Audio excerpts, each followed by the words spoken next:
Nah, jadi soal yang pertama itu kita bisa mengetahui kalau ada larutan NaOH. Di mana ketika si NaOH ini diteteskan oleh suatu indikator, maka dia akan menghasilkan warna merah. Sedangkan pada pertanyaannya itu dikatakan bahwa yang mana yang ketika dilarutkan indikator yang sama atau sejenis menghasilkan warna merah kecuali. Nah, berarti kan di sini pertanyaannya itu yang bukan menghasilkan warna merah. Jadi pertanyaan itu sengaja mengecoh kita dengan membelit-belitkan bahasa, tapi pada intinya dia hanya ingin bertanya yang mana dari antara kelima jawaban itu yang tidak menghasilkan warna merah. Sebelumnya kita juga harus tahu nih bagaimana persamaan reaksi dari si NaOH. Kita gambarkan terlebih dahulu. NaOH itu terdiri dari Na+ dan juga OH-. Yang mana kalau menurut teori Arrhenius, suatu larutan atau zat yang akan menghasilkan ion OH- itu tergolong dalam basa. Berarti kita bisa tahu nih, ternyata basa kalau dicampurkan oleh si indikator yang tadi, maka akan menghasilkan warna merah. Tapi kan pertanyaannya ini yang bukan menghasilkan warna merah. Berarti yang menjadi jawaban adalah larutan atau zat yang bukan bersifat basah. Dari kelima tersebut, yang mana yang bukan bersifat basah? Yang pertama, larutan sabun. Larutan sabun itu bersifat basah. Yang kedua ada soda kue. Soda kue itu juga bersifat basah. Yang ketiga ada amoniak. Amoniak pun juga bersifat basah. Dan yang keempat, pasta gigi. Pasta gigi pun juga bersifat basah. Dan yang terakhir, larutan cuka. Larutan cuka itu bukan basah, melainkan dia asam. Nah, jadi jawaban yang benar adalah E. Larutan cuka. Oke, kita masuk ke soal yang kedua.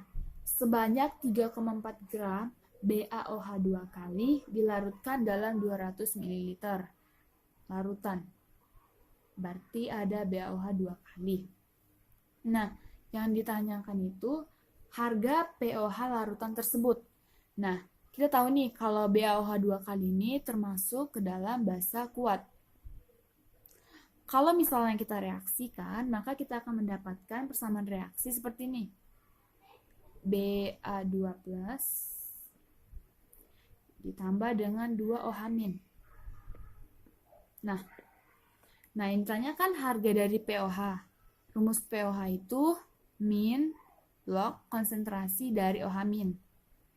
Nah, kalau kita lihat dari persamaan reaksinya, ternyata si OH- ini tuh memiliki nilai 2 kali dari konsentrasi si BaOH 2 kali nih. Karena kan kita bisa lihat nih dari koefisien perbandingannya. Otomatis kita harus mencari terlebih dahulu berapa molaritas dari BaOH 2 kali ini. Kita menggunakan rumus mol kali 1000 per V. Kenapa kita menggunakan rumus ini? Karena volume larutan dalam soal itu diketahui dalam satuan mililiter. Oke, kita tinggal masukin. Rumus dari mol ini sendiri adalah GR per MR. GR-nya sebanyak 3,4 per MR-nya. MR-nya ini sebesar 170. Namun kan bisa kita tulis dengan 1,7 kali 10 pangkat 2 dikali 1000 per 250. Ini bisa nih, hasilnya 4, ini bisa 2. Berarti dapatlah nih nilai molaritas si BaOH 2 kali sebesar 8 kali 10 pangkat min 2 molar. Nah, si OH- ini kan 2 kali dari BaOH 2 kali. Otomatis kita harus kali 2 lagi nih, kali 2 untuk mendapat si MOH-nya nih, OH-. Berarti hasilnya 16 kali 10 pangkat min 2 molar. Atau bisa kita tulis dengan 1,6 kali 10 pangkat min 1 molar. Kita masukin nih ke dalam rumus ini. Berarti jadi min log 1,6 kali 10 pangkat min 1. Nah, kalau di dalam rumus matematika nih, gimana ya? Di sini. Kalau dalam rumus matematika, kalau misalkan ada log A kali log B, maka itu sama dengan log A tambah log B. Berarti ini sama aja. Misalkan ini dengan A, misalkan ini dengan B. Berarti jadi min log 1,6 ditambah log 10 pangkat min 1. Nah, tinggal kita kalikan. Jadi min log 1,6 dikurang 1. Karena hasilnya log 10 pangkat min 1 itu sama dengan min 1. Oke, sekarang negatif yang di luar ini kita kalikan ke dalam. Berarti ini terlebih dahulu ya. Berarti jadi 1 dikurang log 1,6. Jadi jawabannya adalah E. 1 kurang log 1,6. Oke, soal yang ketiga, sebanyak 0,1 mol CH3COOH terdapat dalam 1 liter larutan, di mana Ka-nya itu sebesar 10 pangkat min 5, maka derajat disosiasi larutan tersebut adalah, nah sebenarnya untuk soalnya sendiri ini sebenarnya yang ditanyakan adalah derajat ionisasi, bukan disosiasi. Nah, jadi kalau misalkan ada nih asam lemah Ha yang dilarutkan di dalam air, maka dia akan terionisasi sebagian membentuk H+ tambah dengan amin. Nah, jadi molaritas mula-mula dari si Ha-nya ini adalah Ma.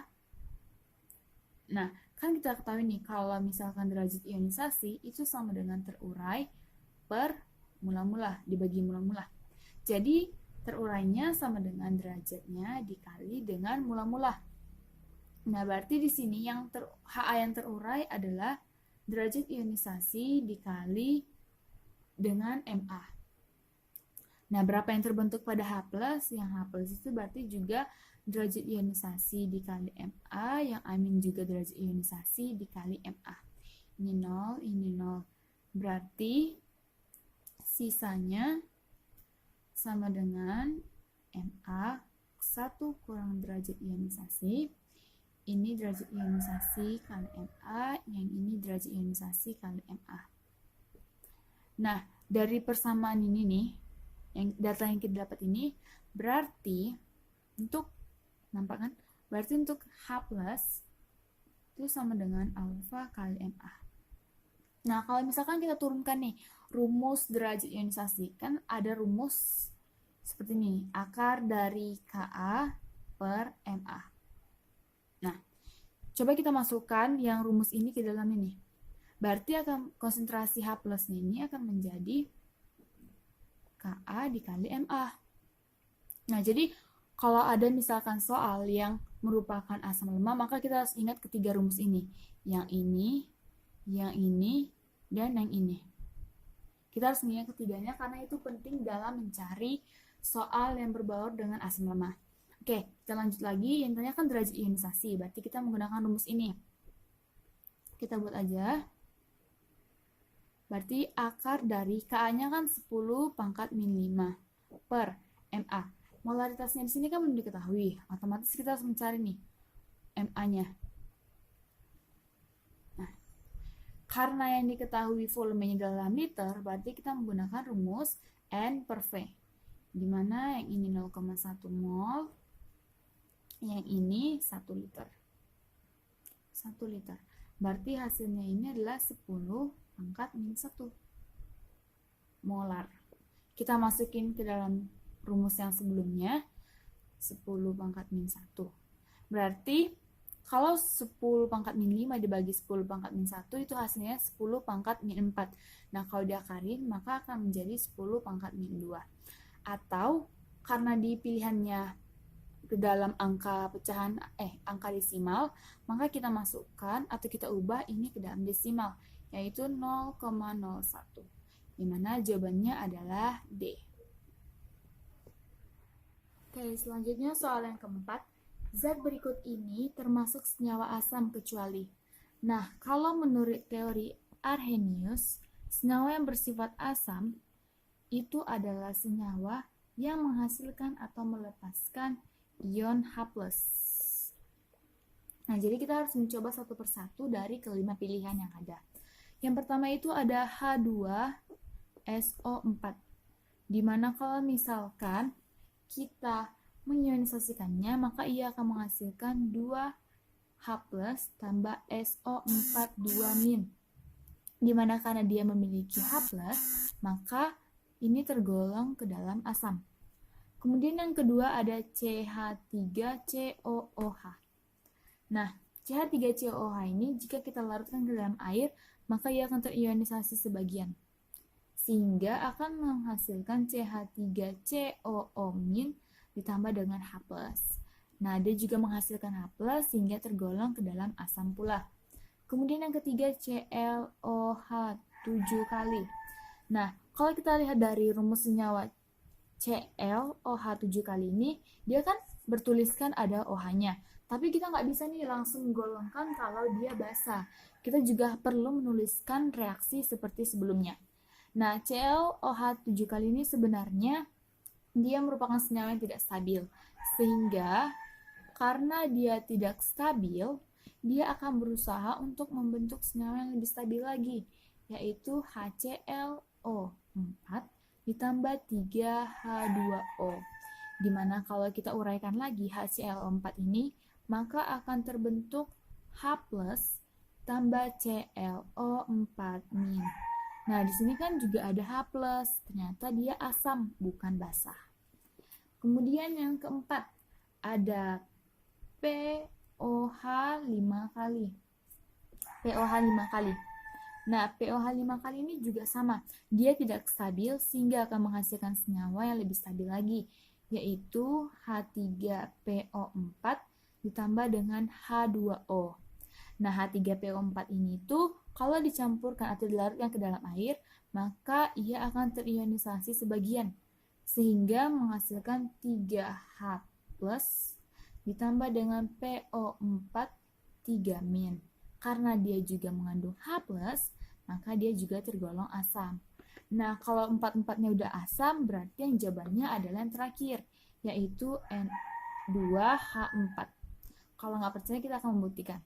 Misalkan nih N2H4 ditambah dengan air yaitu H2O, maka dia akan menghasilkan N2H5 plus OH-.